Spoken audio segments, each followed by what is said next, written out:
Jan Logie, a 5-minute call. Tēnā koe, Mr Speaker.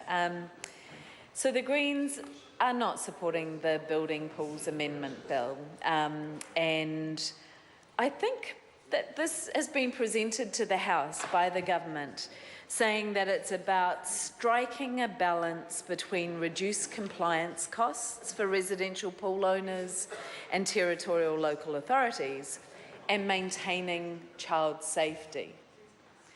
So for the government, those things are apparently in balance, of equal importance.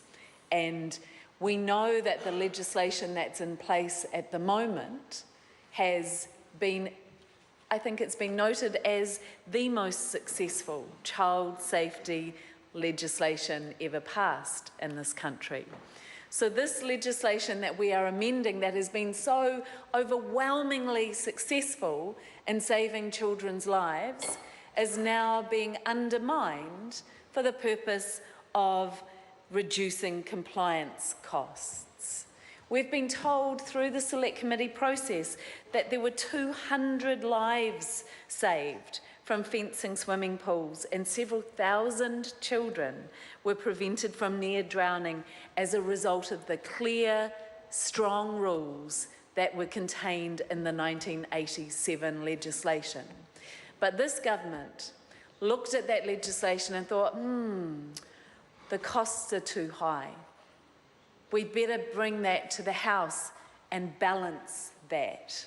Those 200 children's lives that are being saved, well, the compliance costs are too high. Best we balance that. Well, we heard through the Select Committee process from the Auckland Regional Council Health Service, we heard from Water Safety New Zealand, we heard from the New Zealand Paediatric Society of Paediatric Surgeons, all opposing these changes on the basis that they put the safety of children first, and that they saw this legislation undermining the safety of those children. It was noted by the New Zealand Society of Paediatric Surgeons that the current law had reduced the drowning rate from around 10 to only 3 children a year, saving 7 lives every single year since 2002. And that government's listened to that evidence, and they've said those lives of those children, compliance costs. They're favouring compliance costs. And we heard from some of the families who had had children who had died through drowning. And they told the Select Committee, they told this government, and I will quote, "Don't change the law. We lost a child to a drowning. We know what that means for a family. We do not want a single other family to have to suffer that unfairly and unjustly," unquote.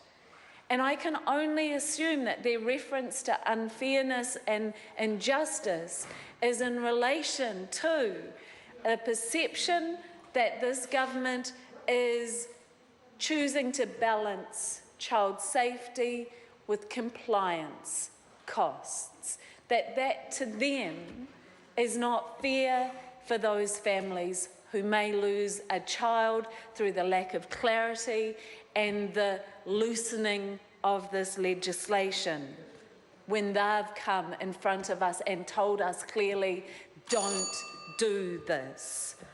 The Children's Commissioner came to the Select Committee and argued very strongly for changes to strengthen the existing law.